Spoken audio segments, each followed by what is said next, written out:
নাসিরউদ্দিন পাটোয়ারি সার্জিস আলমের গাড়িবহরে হামলা। গোলাম রসুলের বাড়িতে হামলা গ্রহণযোগ্য নয়, জড়িতদের বিচারের দাবি জামায়াতের। সংরক্ষিত নারী এমপিদের পছন্দের আসনে দায়িত্ব দিতে আইন আনছে সরকার। কেশবপুরে 10 মসজিদ এবং অসহায় 22 জনকে অনুদান প্রদান। মোরেলগঞ্জে শুরু কৃষি কার্ডের তথ্য সংগ্রহ, বাড়ি বাড়ি যাচ্ছেন কৃষি কর্মকর্তারা। ক্যান্টন ফেয়ারে অংশ নিতে সহজ শর্তে মিলবে চীনা ভিসা। দুর্বল নিম্নচাপের প্রভাবে টানা 5 দিন বৃষ্টির পূর্বাভাস, ধীরে উন্নতি বন্যা পরিস্থিতির। দর্শক, আমাদের রাতের আয়োজনে আপনাদের সাথে আছি আমি স্বপ্না দেবনাথ। শুনছিলেন প্রধান শিরোনাম, এছাড়াও রয়েছে অন্যান্য বিভিন্ন গুরুত্বপূর্ণ খবর। বিস্তারিততে যাওয়ার আগে আপডেট খবর পেতে গ্রামের কাগজের ইউটিউব চ্যানেল সাবস্ক্রাইব এবং ফেসবুক পেজ ফলো করে রাখুন।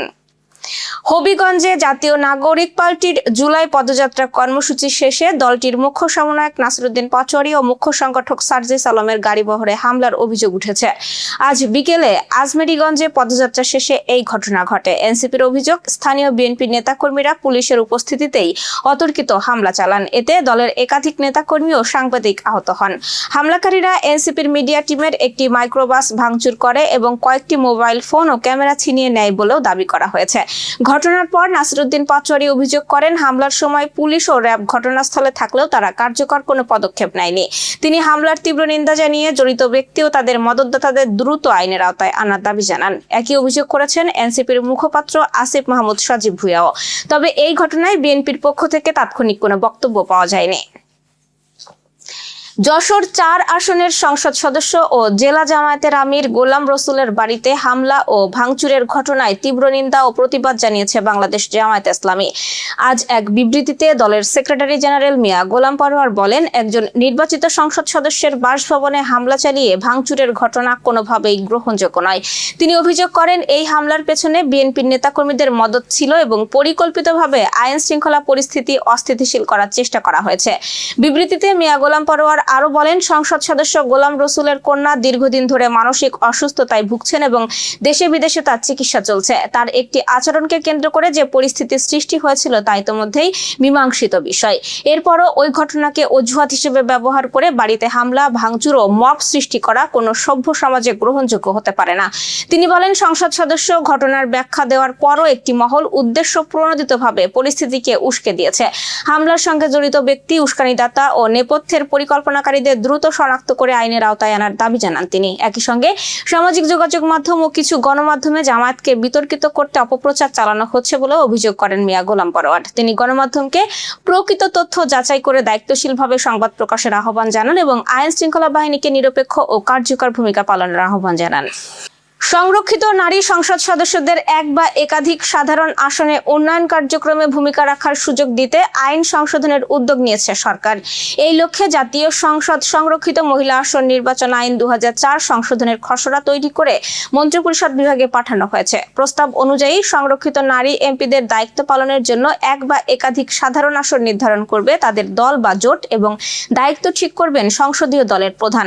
তবে এই উদ্যোগকে অযৌক্তিক ও অগ্রহণযোগ্য বলে মন্তব্য করেছেন সংসদ বিষয়ক গবেষক অধ্যাপক নিজামুদ্দিন আহমেদ।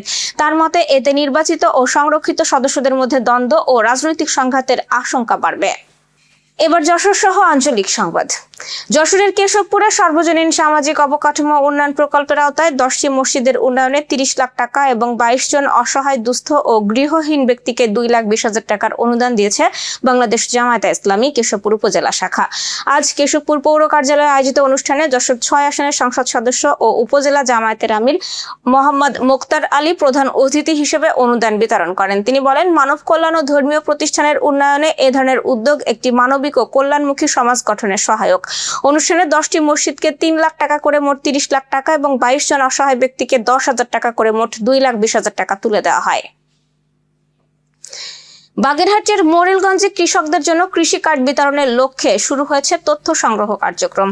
উপজেলার খাউলিয়া ইউনিয়নের আমতলী ব্লকে পরীক্ষামূলকভাবে এই কার্যক্রম চলছে। মাঠ পর্যায়ের উপসহকারী কৃষি কর্মকর্তারা সকাল থেকে রাত পর্যন্ত বাড়ি বাড়ি গিয়ে মোবাইল অ্যাপের মাধ্যমে কৃষকদের তথ্য নিবন্ধন করছেন এবং প্রয়োজনীয় ছবি সংগ্রহ করছেন। কৃষি বিভাগ জানিয়েছে, প্রাথমিকভাবে এই ব্লকের প্রায় 1,700 কৃষককে কৃষি কার্ডের আওতায় আনা হবে। পরে পর্যায়ক্রমে উপজেলার 49টি ব্লকের সব কৃষকের তথ্য সংগ্রহ করা হবে।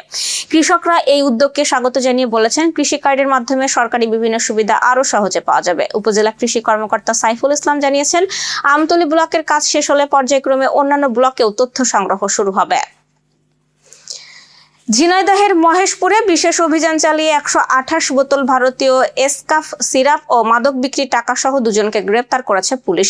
উপজেলা পৌরসভার কলেজ বাস স্ট্যান্ড এলাকায় ঢাকাগামী একটি বাসে তল্লাশি চালিয়ে তাদের আটক করা হয়। পুলিশ জানিয়েছে, গোপন সংবাদের ভিত্তিতে বাসের অভিযান চালিয়ে নিচের সিটে রাখা একটি বস্তা থেকে 128 বোতল ভারতীয় এসকাফ সিরাপ উদ্ধার করা হয়। এ সময় উপজেলার সামান্তা গোপালপুর গ্রামের আনসার কসাই ও সামান্তা পাটিপাড়া গ্রামের হারুনার রশিদকে গ্রেপ্তার করা হয়। এই ঘটনায় মহেশপুর থানায় মাদকদ্রব্য নিয়ন্ত্রণ আইনে মামলা দায়ের করা হয়েছে এবং আসামিদের আদালতে সোপর্দ করা হয়েছে।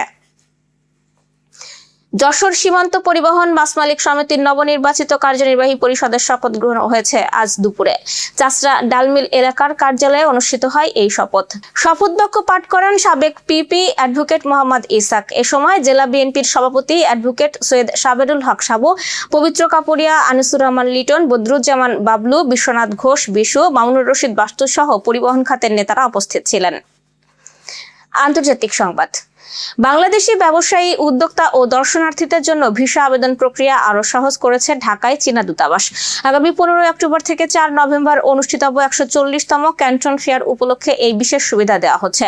নতুন নিয়মে ভিসা আবেদনের জন্য শুধু ক্যান্টন ফেয়ারের অফিসিয়াল আমন্ত্রণপত্র জমা দিলেই হবে। চাইলে পূর্ববর্তী চীনা ভিসা, ভ্রমণের রেকর্ড বা প্রতিষ্ঠানের গ্যারান্টি লেটার ও অতিরিক্ত নথি হিসেবে যুক্ত করা যাবে। তবে দূতাবাস সতর্ক করে জানিয়েছে, আবেদনপত্রে ভুল বা অসম্পূর্ণ তথ্য এবং ভুয়া বা জাল নথি ব্যবহার করলে আবেদন বাতিল হতে পারে। এমনকি ভবিষ্যতের ভিসা পাওয়ার ক্ষেত্রেও নেতিবাচক প্রভাব পড়তে পারে। একই সঙ্গে নিশ্চিত ভিসা বা বিশেষ চ্যানেলের মতো প্রতারণামূলক প্রলোভনে না পড়ার আহ্বান জানিয়েছে চীনা দূতাবাস। Renaissance hospital and diagnostic centre. রেনেসাতেই মিলছে কম খরচে উন্নত সেবা। তাই নিশ্চিন্তে আমাদের সেবা নিন, সুস্থ থাকুন। Renaissance hospital and diagnostic centre, সদর হাসপাতাল মোড়, দরাটানা, যশোর। দর্শক, শেষ করব আবহাওয়ার সংবাদ দিয়ে। উত্তর পশ্চিম বঙ্গোপসাগরের গভীর নিম্নচাপটি দুর্বল হয়ে পড়লেও এর প্রভাবে আগামী 5 দিন দেশের বিভিন্ন এলাকায় বৃষ্টি ও ভারী থেকে অতি ভারী বর্ষণের সম্ভাবনা রয়েছে বলে জানিয়েছে আবহাওয়া অধিদপ্তর। আজ প্রকাশিত পূর্বাভাসে বলা হয়েছে, দেশের অধিকাংশ এলাকায় দমকা হাওয়া সহ হালকা থেকে মাঝারি বৃষ্টি হতে পারে। রংপুর, ময়মনসিংহ ও সিলেট বিভাগের কোথাও কোথাও ভারী থেকে অতি ভারী বর্ষণের আশঙ্কাও রয়েছে। মৌসুমী বায়ু সক্রিয় থাকায় সপ্তাহ জুড়ে বৃষ্টিপাতের এই প্রবণতা অব্যাহত থাকতে পারে। এদিকে বন্যা পূর্বাভাস ও সতর্কীকরণ কেন্দ্র জানিয়েছে, দেশের সার্বিক বন্যা পরিস্থিতির উন্নতি হচ্ছে। বর্তমানে শুধু সিলেটের ফেঞ্চুগঞ্জে কুশিয়ারা নদীর পানি বিপদসীমার 21 সেন্টিমিটার উপর দিয়ে প্রবাহিত হলেও গত 24 ঘন্টায় পানি কমেছে। আগামী 2 থেকে 3 দিনের মধ্যেই সিলেট ও সুনামগঞ্জের নিম্নাঞ্চলের বন্যা পরিস্থিতি আরো উন্নতি হতে পারে। তবে উপকূলীয় এলাকায় স্বাভাবিকের তুলনায় কিছুটা বেশি জোয়ার এবং নিম্নচাপের প্রভাবে আগামী 2 দিন মাঝারি থেকে মাঝারি ভারী বৃষ্টিপাতের সম্ভাবনা রয়েছে। দর্শক, এই ছিল আজকের রাতের আয়োজন। এরপর সকালের খবর দেখার আমন্ত্রণ জানাচ্ছি। বিদ্যুৎ ব্যবহারে সাশ্রয়ী হন এবং সেই সাথে সচেতন হন পানির অপচয় রোধে এবং হাম ও মশাবাহিত রোগ সম্পর্কে। শুভরাত্রি।